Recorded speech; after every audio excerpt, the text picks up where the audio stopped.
দুর্নীতি করে টাকা বাড়াতে পারে, চাঁদাবাজি, সন্ত্রাসী, জঙ্গিবাজি করে অনেক টাকা বাড়াতে পারে।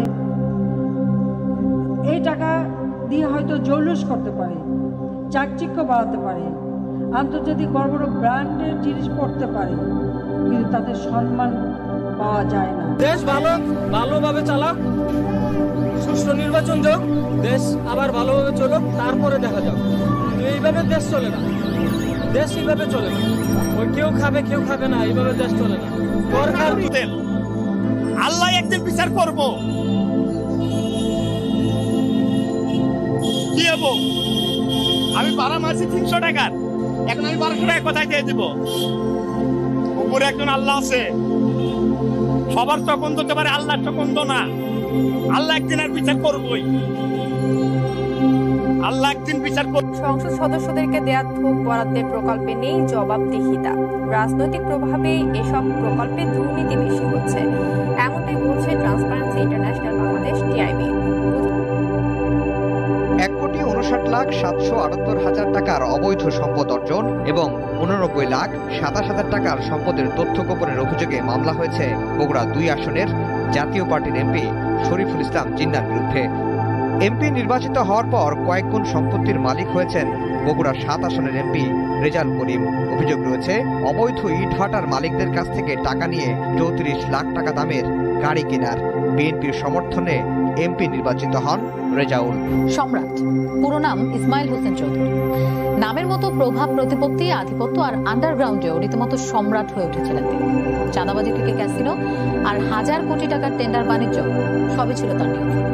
রাজনীতি আর অপরাধকে সমর্থক করে তুলেছিলেন এই সম্রাট। এসব জানা থাকলেও আলোচনা হতো না খুব একটা। সাম্প্রতিক অভিযানের পরই মাফিয়া জগতে সম্রাটের বিচরণের নানা চাঞ্চল্যকর খবর বেরিয়ে পড়ে। দুর্নীতির মরণ বলে আক্রান্ত আমাদের রাষ্ট্র,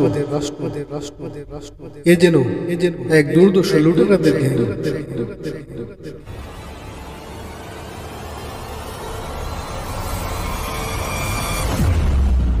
বিসমিল্লাহির রহমানির রহিম।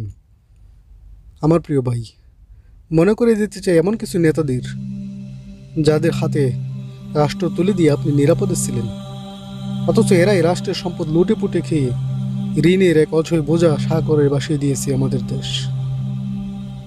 রাষ্ট্রীয় অর্থ সম্পদ বিদেশে পাচার করে কিনেছে আলিশান বাড়ি ও রাজকীয় প্রাসাদ। এদিকে এই ঋণের বোঝা টানতে হচ্ছে আমাদের রাষ্ট্রীয় তহবিল থেকে, যার কারণে প্রতিদিনই ছাপাতে হচ্ছে নতুন নতুন নোটের সংখ্যা। আর ধস নেমে আসছে আমাদের কারেন্সিতে। বৃদ্ধি পাচ্ছে খাবার মূল্য, অথচ আয় ইনকাম বাড়ছে না গরিব অসহায় খেটে খাওয়া মানুষের। একদিকে নেতা আর মন্ত্রীদের বাড়ছে ভোগ বিলাসিতা, আর অন্যদিকে গরিবের বাড়ছে ক্ষুধা আর অভাব। কখনো সম্রাট, কখনো পাপিয়া, কখনো হেলেনা জাহাঙ্গীরের, কখনো এমপি সিম্বল। নতুন নতুন চেহারার পরিবর্তন হয়, কিন্তু ধরন পরিবর্তন হয় না। পরিবর্তন হয় না দুর্নীতির। সুযোগ পেলেই দেশের সম্পদ বিদেশে পাচার করে দেওয়া, রাষ্ট্রীয় সম্পদকে নিজের সম্পদ মনে করে লুটে পুটে খাওয়া এদের জন্মগত চরিত্র। শামীমা নূর পাপিয়া, সে গ্রাম থেকে উঠে আসা আওয়ামী লীগ নারী যুবলীগ নেত্রী ও আহ্বায়ক। 2010 সালে নরসিংদী শহর ছাত্রলীগের আহ্বায়ক করা হয় পাপিয়াকে। সর্বশেষ 2018 সালে জেলা যুবলীগ মহিলা লীগের সাধারণ সম্পাদক করা হয় তাকে। নরসিংদীর মেয়র কামরুজ্জামান বলেন, পাপিয়াকে যুবলীগ নেত্রী বানানোর সময় স্থানীয় নেতাকর্মীরা বিরোধিতা করেছিল, তবে কেন্দ্রীয় নেতারা তা আমলে নেননি। কাউন্সিল শেষে এলাকায় নয়, পাপিয়ার নাম ঘোষিত হয়েছিল ঢাকা শহর থেকে। অতএব পাপিয়া হঠাৎ করে উঠে আসা কোনো নেত্রী নন। উপরের হাত অনেক দিন ধরে তাকে টেনে টেনে ধাপে ধাপে উপরে তুলেছে। নরসিংদী জেলা শহরের বাগদি মার্কাজ মসজিদ এলাকার পাপিয়ার বাবা সাইফুর বাড়ির নামে একটি বাসা রয়েছে। সেখানে গিয়ে দেখা যায় একটি দোতলা পাকা বাড়ি তার বাবার নামে। তার শ্বশুরবাড়ি ব্রাহ্মণবাড়িয়া 4 তলা একটি বাড়ি রয়েছে। রাজধানীর ফার্মঘাট ইন্দিরা রোডে রোশন ডমিলো রিলুবু নামে বিলাসবহুল ভবনে তার এবং তার স্বামীর নামে রয়েছে 2টি ফ্ল্যাট। এছাড়া কালো ও সাদা রঙে রয়েছে 2টি হাইস মাইক্রোবাস, একটি হ্যারিয়ার এবং একটি নোয়া গাড়ি, আরও একটি ডিজেল কার রয়েছে। তার স্বামীর মালিকাধীন থাইল্যান্ডে একটি বার রয়েছে এমনও শোনা যায়। রাজধানীর এফডিসি গেটের সঙ্গে কার এক্সচেঞ্জ নামের একটি গাড়ির শোরুম রয়েছে পাপিয়ার নামে। নরসিংদী শহরের বাগদি এলাকায় KMC কার ওয়াশ নামে একটি গাড়ির সার্ভিস সেন্টার রয়েছে তার স্বামী সুমনের। নরসিংদীতে রয়েছে সুমন এবং তার স্ত্রী পাপিয়ার বিশাল কর্মী বাহিনী, যার মধ্যেই তারা বিশাল শোডাউন দেয় মাঝে মধ্যেই আওয়ামী লীগের মিটিং মিছিলে। পাপিয়ার স্বামী সুমন ঢাকার অস্ত্র শস্ত্র ব্যবসার পাশাপাশি রয়েছে বিভিন্ন অপরাধের সাথে জড়িত। তাছাড়াও বিভিন্ন ব্যাংকে রয়েছে তাদের কোটি কোটি টাকার অ্যাকাউন্ট। 5 তারকা হোটেলে নারী এবং মাদক ব্যবসায় ছিল তাদের প্রধান হাতিয়ার, মূল উৎস। দেশের অভিজাত কিছু মানুষ বিদেশিরাই তারাই ছিল তাদের অধিকাংশ গ্রাহক। ইন্টারনেটে স্কট সার্ভিস খুলে খদ্দরদের কাছে পাঠানো চাহিদা মতো সুন্দর এই নারীদেরকে পাপিয়া ব্যবস্থা করতেন। রাজধানী এবং দেশের বিভিন্ন এলাকা থেকে সুন্দরী নারীদেরকে সংগ্রহ করতেন। এক পর্যায়ে তাদের ধনাঢ্য ব্যক্তিদের শয্যাশয়ী করত পাপিয়া এবং একাধিক অভিজাত হোটেলে রুম ভাড়া নিত নামে বেনামে। এই সমস্ত যুবতীদের জোরপূর্বকও এসব কাজে বাধ্য হতো এমনও অভিযোগ। ইসমাইল হোসেন চৌধুরী নামের মতো প্রভাব প্রতিপত্তি, আধিপত্য আর আন্ডারগ্রাউন্ডেও রীতিমতো সম্রাট হয়ে উঠেছিলেন তিনি। চাঁদাবাজি থেকে ক্যাসিনো আর হাজার কোটি টাকার টেন্ডার বাণিজ্য সবই ছিল তার নিয়ন্ত্রণ। রাজনীতি আর অপরাধকে সমর্থক করে তুলেছিলেন এই সম্রাট। এসব জানা থাকলেও আলোচনা হতো না খুব একটা। সাম্প্রতিক অভিযানের পরই মাফিয়া জগতে সম্রাটের বিচরণের নানা চাঞ্চল্যকর খবর বেরিয়ে পড়ে। যার নাম ইসমাইল হোসেন সম্রাট, ঢাকা শহরে ত্রাস এবং ক্যাসিনো নামক মরণ জুয়ার কিং হিসেবে পরিচিত এই সম্রাট। ক্যাসিনো সম্রাট রাজধানীর জুয়ারিদের কাছে বেশ পরিচিত নাম।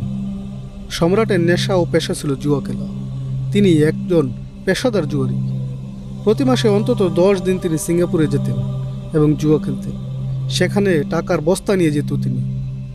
সিঙ্গাপুরের সবচেয়ে বড় জুয়ার আস্তানা মেরিনা দ্য সেন্ট ক্যাসিনোতে পাওয়া বিভিন্ন দেশের থেকে আসতো জুয়ারিরা। কিন্তু সেখানেও সম্রাট ভিআইপি জুয়ারি হিসেবে পরিচিত। প্রথম সারির জুয়ারিদের সঙ্গে সিঙ্গাপুর এয়ারপোর্টে রিসিভ করার বিশেষ ব্যবস্থা থাকতো তার জন্য।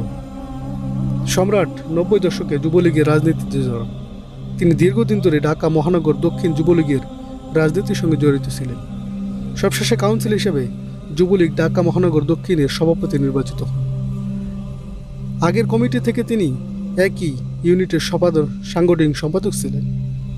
দক্ষিণ যুবলীগের প্রভাবশালী নেতা মিল্কি হত্যাকাণ্ডের পর সম্রাটের আর পিছু তাকাতে হয়নি। মতিঝিল, ফকিরাপুল, পল্টন, কাকরাইল, বাড্ডা এলাকায় অপরাধ জগতের আধিপত্য স্থাপন করে সম্রাট।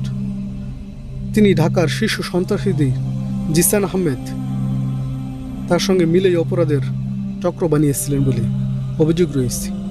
সম্রাটের ঘনিষ্ঠ 2 সহচর হলেন ঢাকা শহরের দক্ষিণ যুবলীগের সাধারণ সম্পাদক মমিনুল হক সাঈদ এবং সাংগঠনিক সম্পাদক খালেদ মাহমুদ বুইয়া। যুবলীগের অপর নেতা জিকে শামীমও সম্রাটকে অবৈধ আয়ের ভাগ দিত বলে শোনা যায়। এয়ারপোর্ট থেকে মেরিনা সেন্ট ক্যাসিনো পর্যন্ত নিয়ে যাওয়া হয়তো তাকে বিলাসবহুল গাড়িতে চলে। সিঙ্গাপুরে যে জুয়া খেলতে সম্রাটের নিয়মিত সঙ্গী হতো ঢাকা যুবলীগের দক্ষিণের নেতা আরমানুল হক আরমান, মমিনুল হক সাঈদ ওরফে সাঈদ কমিশনার, সম্রাটের ভাই বাদল এবং জুয়ারি খোরশেদ আলম। এদের মধ্যে সাঈদ কমিশনারের বাড়ি ব্রাহ্মণবাড়িয়া। তিনি 10 বছর পূর্বে ঢাকায় গাড়ির তেল চুরির ব্যবসা করতেন। এখন তিনি এলাকায় যান হেলিকপ্টারে চড়ে। এমপি হওয়ার জন্য তিনি আগামী দিন নমিনেশন প্রার্থী। এ যেন কুকুরের গলায় সোনার হরিণ। এমপি শিমুল, যে নাটোরের দুর্দর্শ চাঁদাবাজ ও আওয়ামী লীগের ছত্রছায়া পালিত গুন্ডা হিসেবে পরিচিত। তার আতঙ্ক থেকে রক্ষা পায়নি সাধারণ মানুষ, এমনকি স্বয়ং আওয়ামী লীগের অন্যান্য নেতাকর্মীরা।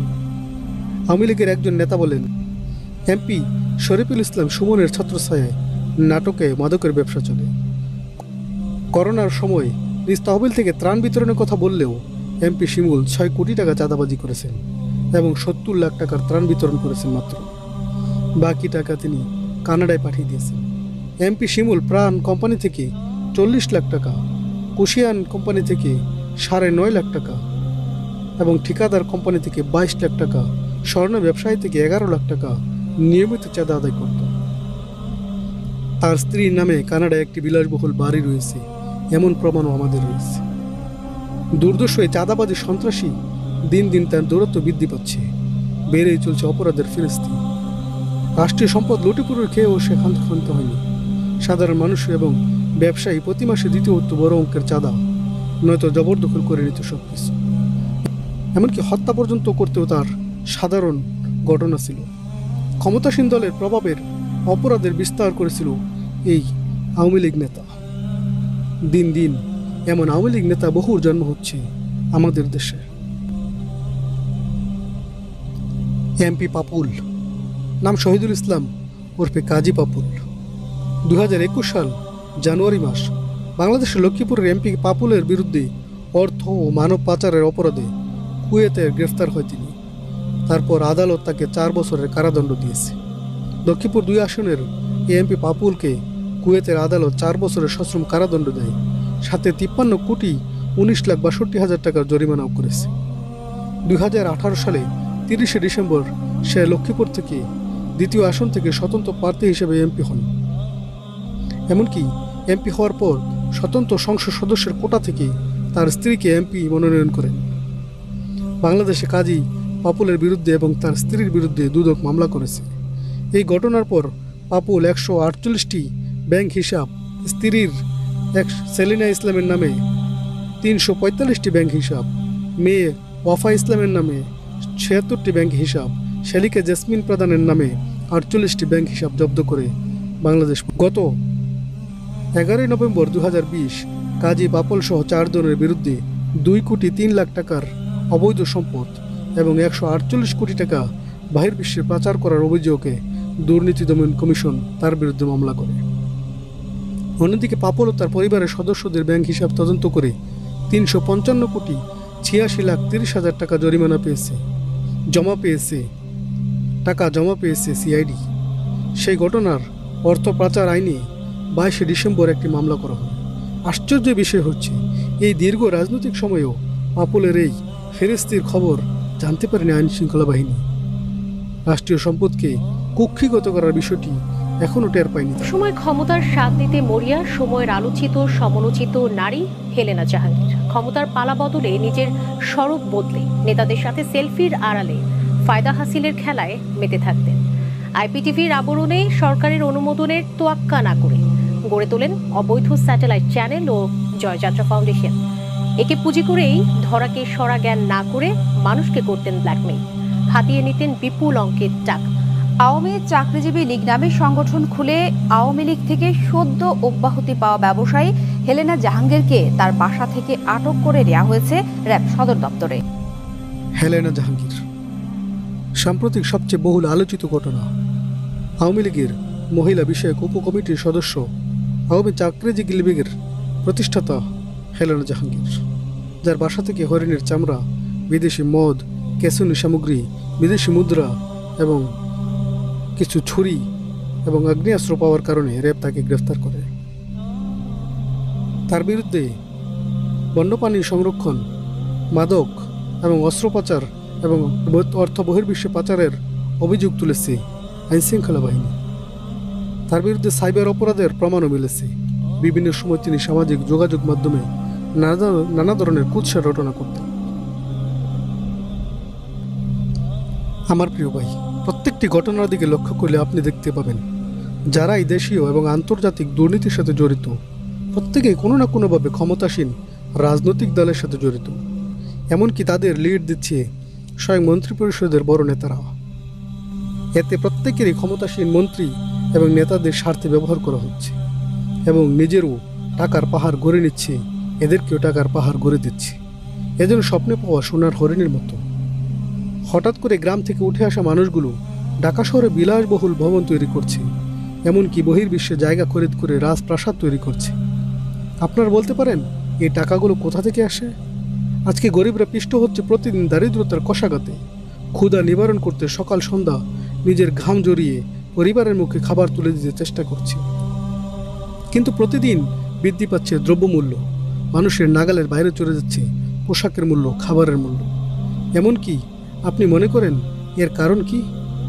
আন্তর্জাতিক একটি রিপোর্টে বলা হয় যখন কোনো রাষ্ট্র দুর্নীতির কবলে আক্রান্ত হয় তখন তারা অর্থনৈতিকভাবে ক্ষতিগ্রস্ত হয়। তখন দেশের সম্পদ বহির্বিশ্বে পাচার করা হয়, আর সেই শূন্যতা পূরণ করতে সরকার আরও টাকার নোট তৈরি করে, ফলে প্রতিদিনই বৃদ্ধি পায় টাকার নোটের সংখ্যা।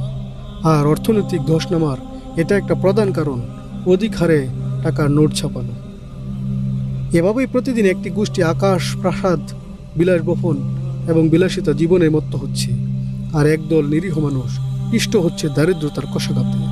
তারপরেও আমাদের নেতারা ধোঁকাবাজি বক্তব্য দিতে সামান্যতম সংশোধন করে রাস্তা পূরণে দিন রাত পরিশ্রম করে যাচ্ছেন এবং এই করোনা সংকটকালে তিনি বিনিদ্র রজনীও যাপন করছেন। আজকে দেশের মানুষকে এই সংকট থেকে উদ্ধার করা, দুর্যোগ ও সংকটে দেশরত্ন শেখ হাসিনার প্রতি জনমানুষের আস্থা রয়েছে। তিনি জনগণের আস্থা পূরণে দিন রাত পরিশ্রম করে যাচ্ছেন। করোনা মহামারী মোকাবেলা যখন সমগ্র বিশ্ব হিমশিম খাচ্ছে, তখন আমাদের সরকার দলীয় এমপি ও মন্ত্রীরা মেতে উঠেছে রাষ্ট্রের সম্পদ লুটেপুটে খেতে।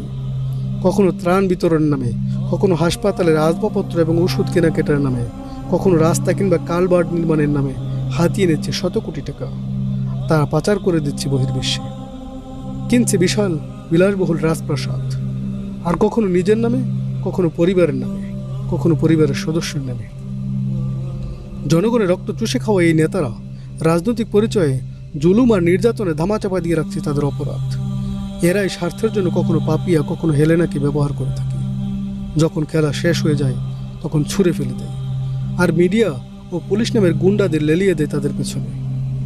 শুরু হয় তদন্তের নামে বহুরূপী নাটক।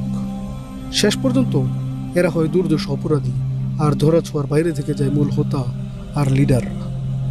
এমন অসংখ্য নাটক দেখতে দেখতে অভ্যস্ত আজকে আমাদের জাতি।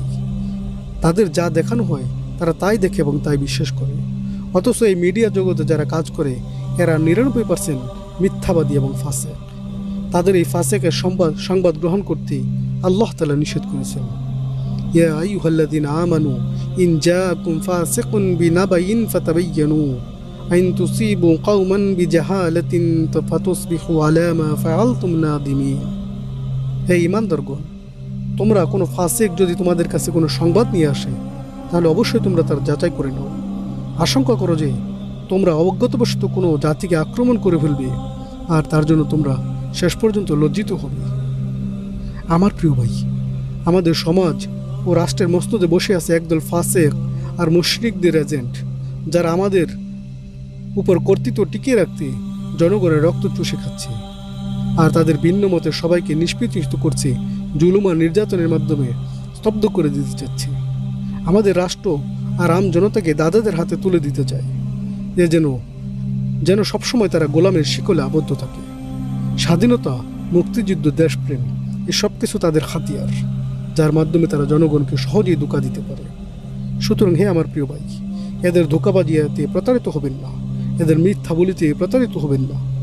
নিজের অধিকার আদায় করে নিতে, নিজের অধিকার কেউ কখনো কাউকে করে দেয় না।